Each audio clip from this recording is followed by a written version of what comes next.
In this video, we are stepping inside my kitchen and we are gonna do a recipe here. The first cooking video that I'm gonna do for you is one of my favorites every spring, and it's gonna be made out of rhubarb. So this is one that Mom always made, and it's one of my favorite rhubarb recipes. So before we get going, why don't you like, comment, and hit that subscribe button down there and the bell next to it so you get notified of new videos when they come out. And we will cook this rhubarb recipe. I'm also gonna put a copy of this recipe in the farm website under recipes. I will link to it in the description, which is down there. So you can easily navigate to that from here. And let's get started.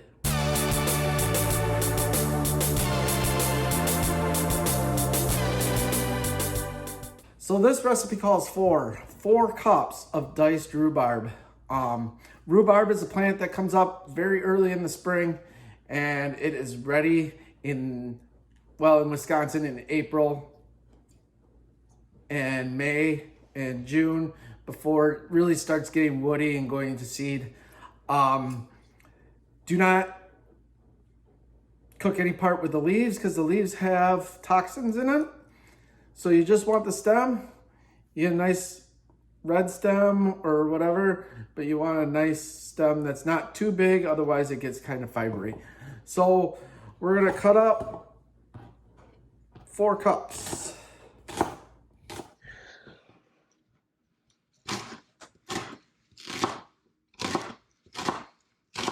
So there we got our 4 cups of rhubarb. We're gonna set that aside for now, and we're gonna start working on the cake part. So when we get started here, we got a 1/2 cup of sugar, and we have 2 tablespoons of softened butter in the bowl. We got 1 egg.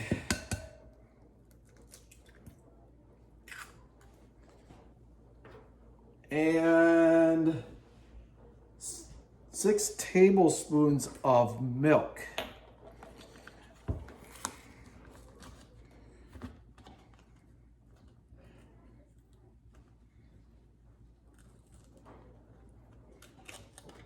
All right, we don't normally buy milk in these little 1/2 pint containers, but we have the school lunch program and they're dropping off here at the house, so that's what we have right now, and I'm using it up. So 6 tablespoons of milk.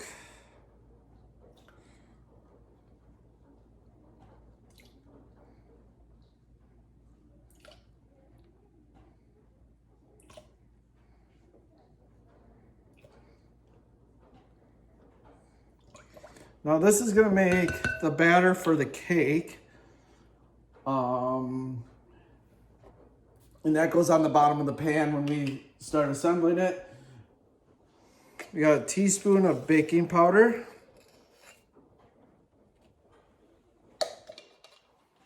Forgot to get out the salt, so I'll go up in there and get the salt. So there's a dash, so there we go. And 1 cup of flour. This batter is going to be nice and thick. It kind of needs to be spread when you put it into the pan. So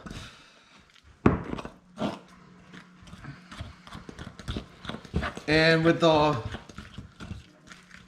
farm fresh egg from the chickens that are outside, this batter is going to turn bright yellow.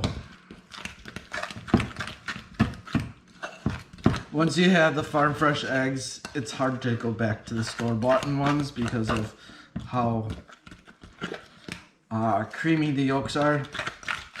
And I'm not even an egg fan. As you can see, this batter is pretty thick, so when we put it into the pan, we're gonna have to spread it out with a spatula.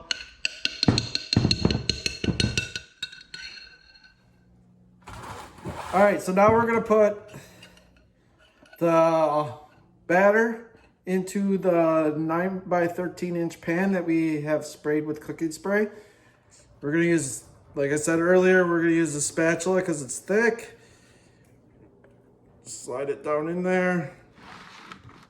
It's not gonna leave a thick layer on the bottom. It's gonna be pretty thin, so just something that you keep in mind.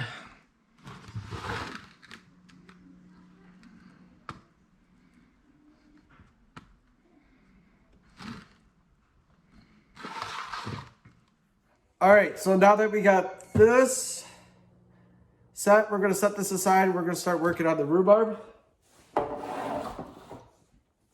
So we got our rhubarb. And to the rhubarb, we're gonna add 1 package of strawberry Jell-O. We bought our strawberry Jell-O in bulk at the Amish store. So you can just add 1 package of it, or you can measure out what the package is. I'm gonna put the rhubarb back into the big bowl that I mixed the batter up in because it's bigger and I can stir in the Jell-O batter easier without making a mess. So we just dump this Jell-O over the top and we're gonna give that a stir.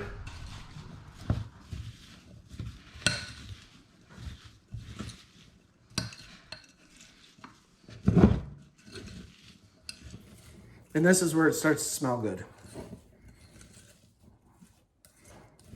Because it smells like strawberry Jell-O.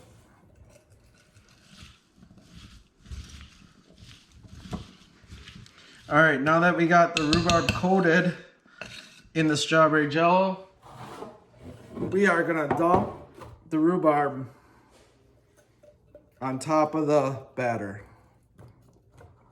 You kind of dump it all around.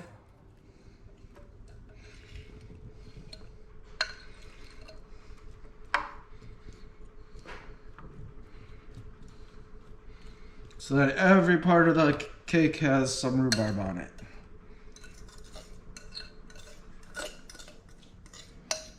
Here we have the batter with the rhubarb and the strawberry Jell-O mixed on top. So our next step would be to make the topping for it. All right, we're moving on to the topping. Once again, I'm using the same bowl. My wife always makes fun of me when I cook because I make a whole dishwasher full of dishes. So to keep her quiet, I'm gonna use the same bowl again, and it all goes on the same cake, so it's not gonna matter. The topping starts out with adding 1 stick of butter.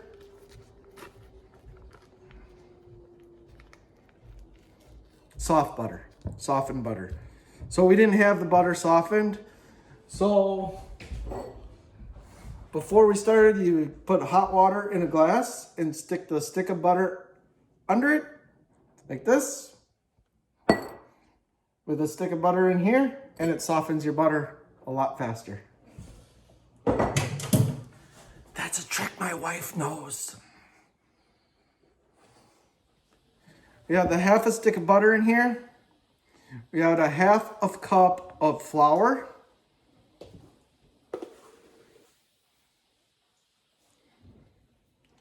And a half a cup of sugar.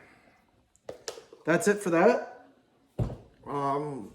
Use a fork to cut the flour and the sugar into the butter to produce a crumb topping.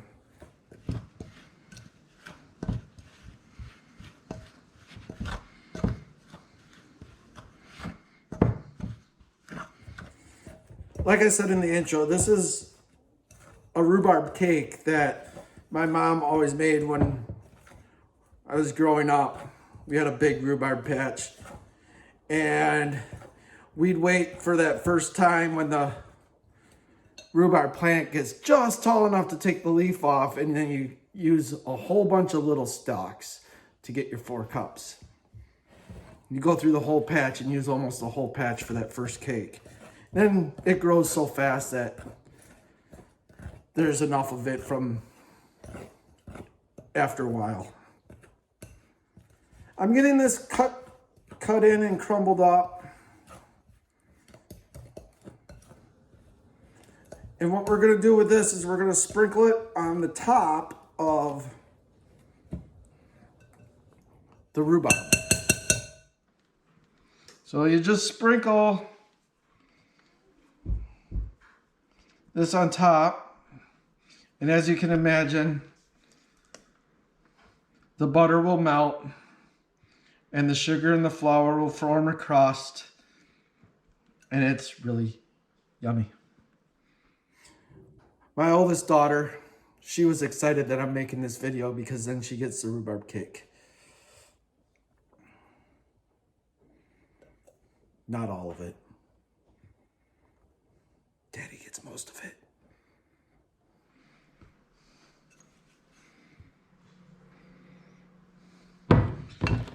All right, so there we go. We have it all ready to go in the oven. This goes into a 350 degree oven for 30 to 40 minutes. Ours takes the full 40. And we will see you when this is done.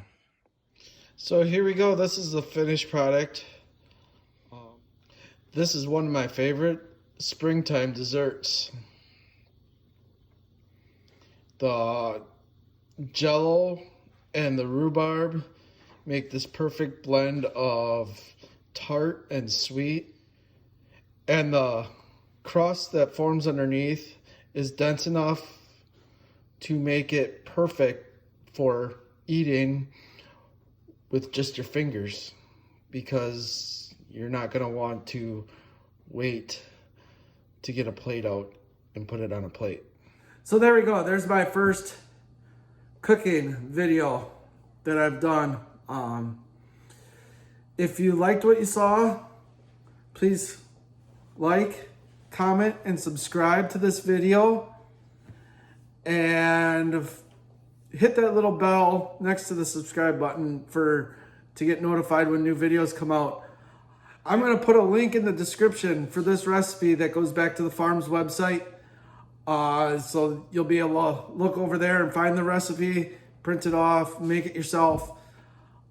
And now I'm going to show you a few photos here to end it out on the finished product and it cut into a little square and on a plate, which doesn't happen very often. One more thing is make sure you have enough Jell-O on hand, because you're going to be making this pretty quickly again, and it doesn't last long. Thanks for following along today.